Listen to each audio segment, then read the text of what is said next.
Welcome to the Moth podcast. I'm your host, Dame Wilburn. This year, Halloween falls on a full moon. Besides making the holiday a little extra creepy, the full moon holds a lot of power for a lot of people.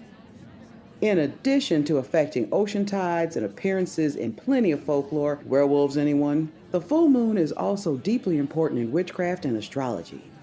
In these practices, the moon represents our inner world. The full moon heightens our emotions and puts us more in touch with ourselves and others, especially those on the other side. It's a time for deep self-reflection and powerful realizations. So this week, we have two stories about listening to your intuition and the revelations that can follow. Our first storyteller is Kathleen McKitty Harris. Kathleen told this story at a story slam in New York City, where the theme of the night was haunted. Here's Kathleen, live at the Moth.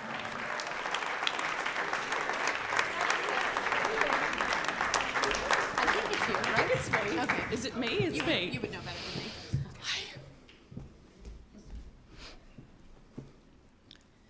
Not all ghosts are scary. Some of them haunt you with the nicest, sweetest, kindest intentions. I'm a native New Yorker, as my parents were before me and theirs were before them. One anomaly in our long city lineage was my great-grandfather, Edward Morris. He immigrated from Northern Ireland in 1901, passing through Ellis Island at age 20. He lived on Broome Street in the Lower East Side, and he worked as a trolley conductor, navigating the streetcar through the treacherous turn, once infamously known as Dead Man's Curve in Manhattan's Union Square. After he suffered a heart attack, was widowed, and retired, he moved in with his daughter and son-in-law, my maternal grandparents in Queens. His granddaughter, my mother, often remarked that Edward, an Irish farm boy, could grow kale and rhubarb in the most narrow strip of Queens soil you have ever seen in a cemented backyard. Long before those bearded hipsters had their nice sustainable gardens and their nice Brooklyn rooftops. He was a miracle worker. In 1970, I was born, his first great-grandchild, and he was thrilled to have lived long enough to meet me and to witness his future firsthand. Baba, as we called him, bounced me on his knee as well as a 90-year-old man could, singing me IRA fight songs. I, in turn, as a toddler, delighted in sitting next to him and patting his hand while he told me stories and blowing him kisses repeatedly every time I left the room. In 1972, when I was 2, Baba had a stroke and had to be rushed to the hospital. My mother, his beloved granddaughter, adored him and would visit him frequently. In those days, children couldn't go to the hospital to visit patients, and my great-grandfather's lament was that he couldn't see me. My mother would reassure him, "Don't worry, you're getting better. You'll get out of the hospital. You'll see her soon, I promise you." On one of their last visits, my great-grandfather took her hand and said, "Eileen, I'm 91. I'm old. I had a good life. I'm not getting out of here. I'm not going to see the baby again." A few nights later, while he was still recuperating in the hospital, my mother tried to put me to sleep. As a wild and active toddler, I often crashed in bed immediately, but that night, for some strange reason, I wouldn't settle down. I cried, I tossed and turned and thrashed, and this went on for hours. My mother finally decided to bring me into bed with her and my father. They were worried. Maybe I was sick, maybe I was spiking a fever.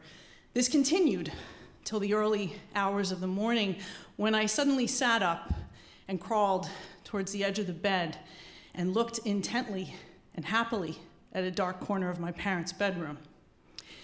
My parents saw nothing, but they knew that I saw something, because my eyes lit up And I smiled and I clapped my hands and I said, "Goodbye, Baba.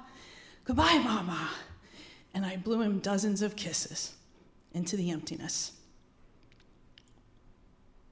"He's gone," my father said. "I know," my mother answered. And she said it was one of the most peaceful, beautiful moments she's ever witnessed in her life. They looked at the clock. It was 4 a.m. A few hours later, my mother's father, my grandfather, called to say that Baba had passed between the hours of 3 and 4 a.m. in the hospital. Someone could give a very logical explanation for my behavior, but here's my heartfelt one. I believe that my great-grandfather used me as an innocent conduit in the afterlife to show us that vast oceans and immigrant passenger ships and perilous turns and death itself cannot break the bonds of family or love.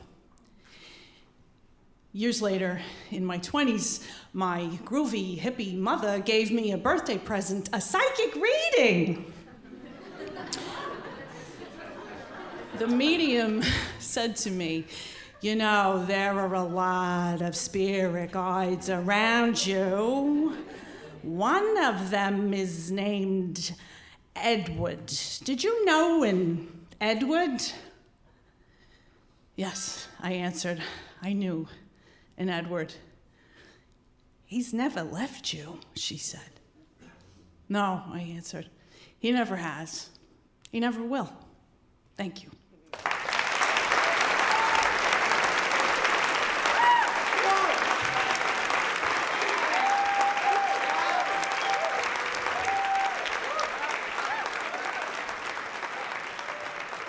That was Kathleen McKitty Harris. Kathleen is a fifth-generation native New Yorker, writer, and co-host of What's Your Story?, a live reading series in northern New Jersey, where she lives with her husband and her 2 children. To see some photos of Kathleen's great-grandfather, Edward Morris, head to our website, themoth.org.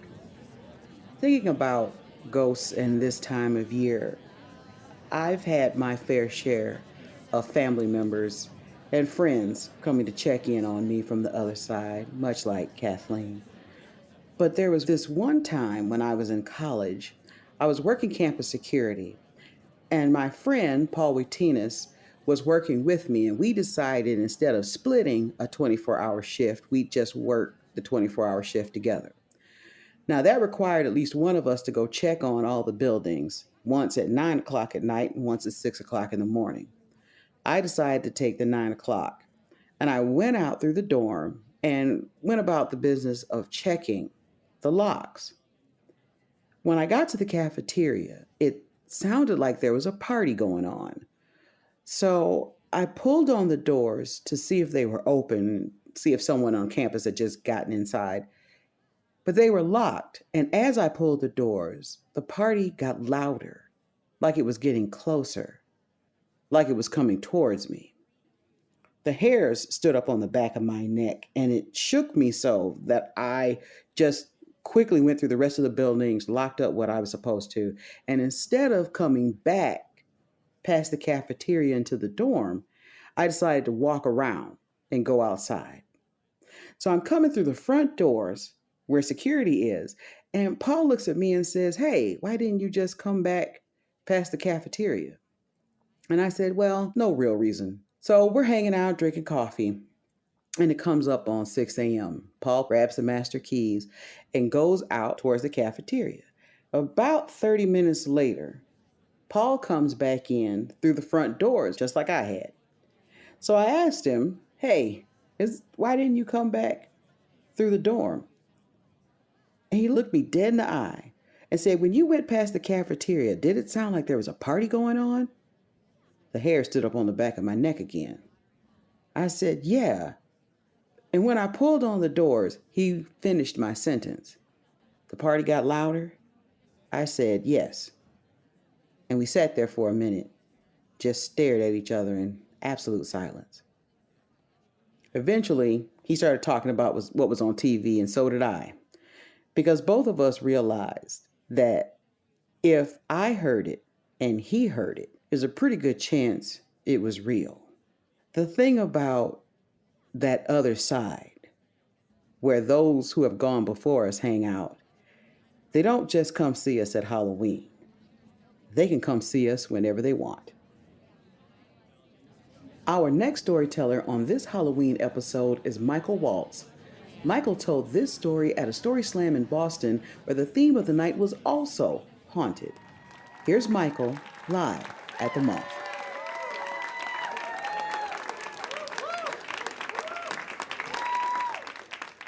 I got this right? Good, okay. Wow, it's a lot scarier up here than you thought it would be. Let me start with the apologies. One, I'm terrified, so I'm probably going to screw this up a whole bunch of times. So I apologize for that now. Secondly, I'm 47. I know, right? You're thinking I look great for a middle-aged guy, right? Yeah. Thank you. In my 47 years, I've been called a lot of things, and I've been told I either am or am not something, like transvestite, transsexual, cross-dresser, transgender, you name it, a whole bunch of stuff. So if, going forward, I use the wrong term when I'm giving this story, I apologize to people out there. If we could just check our liberal privilege at the door for the rest of the night, or at least for the next 5 minutes. It's an NPR crowd, I know that's hard, but... 47, as I said, and back in my early 30s, I was in love. I was in love with this woman. She was fantastic. And we were together for several years, so like it was serious. It was a real thing. And by the third date, I had told her that I was a cross-dresser. And pretty much what she said to me was, fine, I don't want to know, I don't want to see it, and I don't want my friends to know. Now, you may think that, why would you be with a woman and how could you be in love with a woman who was like that and who would say that about you? And that's where the haunted part comes in of tonight's theme. Because my tribe, people like me, we are haunted. We are haunted by the ghosts of girlfriends' pasts. There's the girlfriend who said, you know, you're fantastic and I think you're great, except for, or the woman you told after the third date and she never answered your calls. Or the one who said, you can tell me anything, I love you, and then didn't. I probably should have prepped you. This was going to be a little heavy. The rest have been kind of like, hey, and this not so much. So anyway, so my tribe, we keep our skeletons in our closet.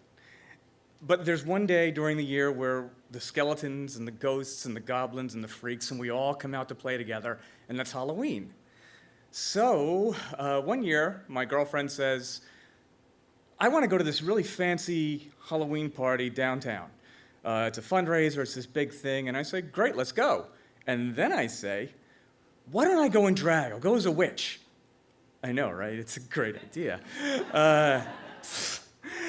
She thinks for a minute, and she says, you know what? Yeah, why don't we try that? Why don't we do that? I'm like, oh, this is great. All right, we'll do that. So I get this witch costume, and I put it together, and we go to the fancy event.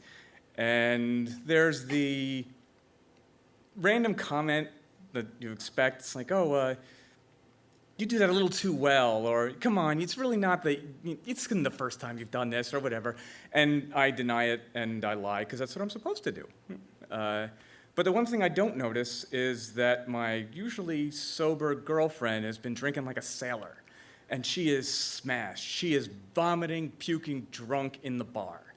So I get her, and I get her in a cab, and I get us home, and I get her in the bathroom, and I hold her hair, because that's what you do, you know.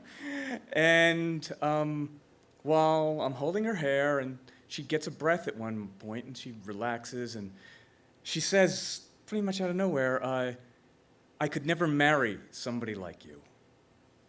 I know, right? That's whoa. And I'd love to say that at that point I put my head up high and I walked out, or that a couple days later she came to her senses and said, I love you, and we've been together for the last 15 years, but none of that happened. We broke up a few months later, and But that moment was the birth of an idea. And that idea was that I was never going to create another ghost. I wasn't going to be haunted by another girlfriend.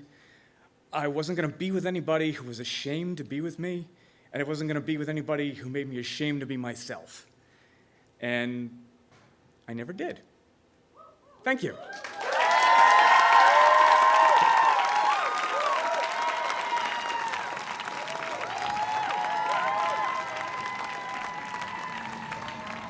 That was Michael Walz.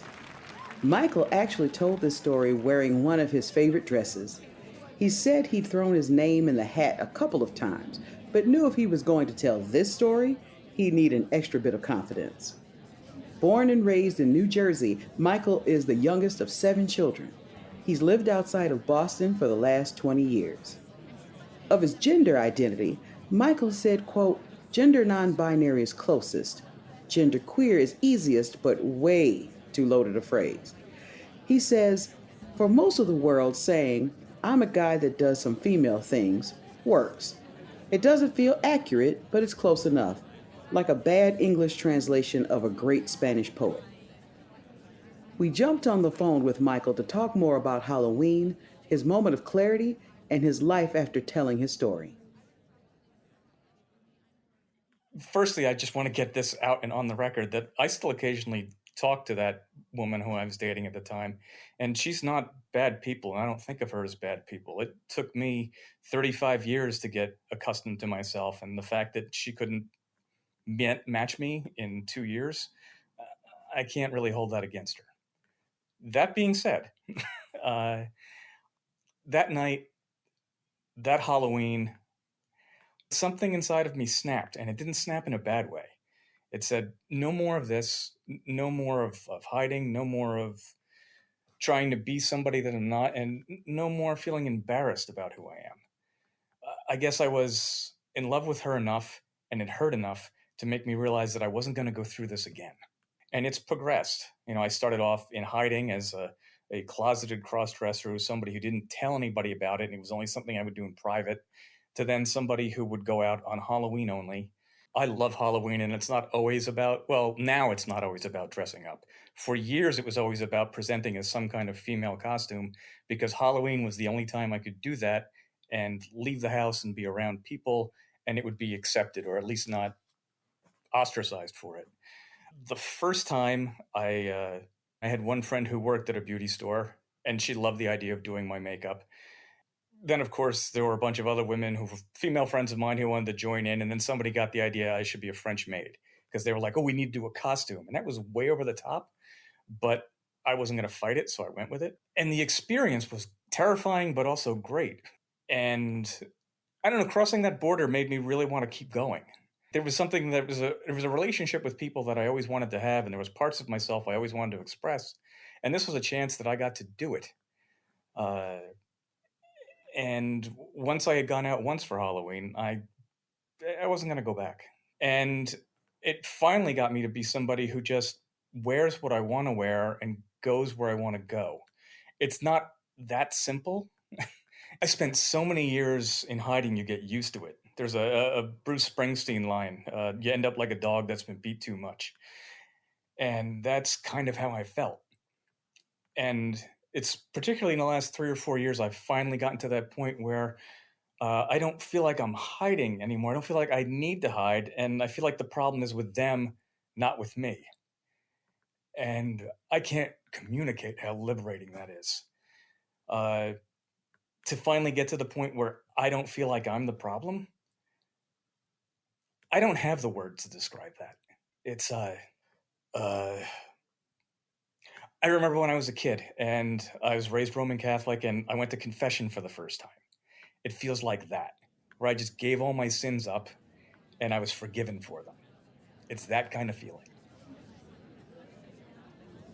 That was Michael Walz. To see photos of Michael's many Halloween costumes, including one he calls Ben Franklinstein, yes, you heard that right, head to our website, themoth.org. Astrology teaches us a lot about our relationship to the planets and to the moon and to the things around us, but mostly What I think it teaches us is that we are made up of stardust and millions of acts of love. So from all of us here at the Moth, happy Halloween and have a blessed Samhain. Dame Wilburn is a longtime host and storyteller at the Moth. She's also the host of the podcast Dame's Eclectic Brain. Podcast production by Julia Purcell.